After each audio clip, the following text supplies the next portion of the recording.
సంస్థలు చేసినా అనేది అసంభవం. స్కాములు చేయడం అనేది అసంభవం.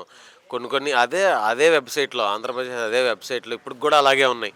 కొన్ని వెబ్‌సైట్‌లు అలాగే ఉన్నాయి. కనీసం డిలీట్ చేయలేదు. వాళ్ళని ఒకసారి స్కాన్ చేసి అదే వెబ్‌సైట్‌లో అమ్మి చూడమనండి. ఎలా వస్తాయో స్కాము? ఏమీ రాదు. వాళ్ళకే రాదు. దాన్ని బట్టి వాళ్ళు ఆలోచించుకోవాలి. వాళ్ళ అజ్ఞతకు వదిలేయాలి. మేము ఉద్యోగాలు చేసాం. దగ్గర దగ్గర మా మండలంలో 40 మంది చేసాం. అలాగే రాష్ట్రంలో, మండలాల్లో, నియోజకవర్గాల్లో ఎంతమంది చేసుంటారు. ఇప్పుడు అదే నిరుద్యోగ బుద్ధి అందరం బీటెక్‌లు చదివి బయటే తిరుగుతున్నాం ఖాళీగా.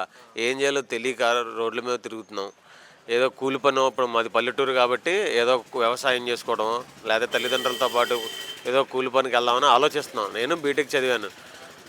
మాతో పాటు అందరూ బీటెక్‌లు చదువుకున్నారు. అందరూ డిగ్రీలు చేశారు. అందరూ ఇళ్ళ దగ్గరే ఉన్నారు ప్రెజెంట్.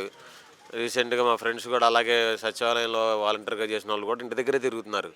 అందరూ ఇంటి దగ్గర ఉండి మేము సచివాలయం ఎంప్లాయీలం వాళ్ళకి వీళ్ళకి మాకు వాలంటీర్‌కి 10,000 ఇస్తా అన్నారు. ఆనందపడ్డాం. ఏదో పని చేసుకోవచ్చులే 10,000 వస్తాయి ఇంటి దగ్గర అని వాళ్ళు కూడా అందరూ ఇళ్ళ దగ్గరే ఉన్నారు.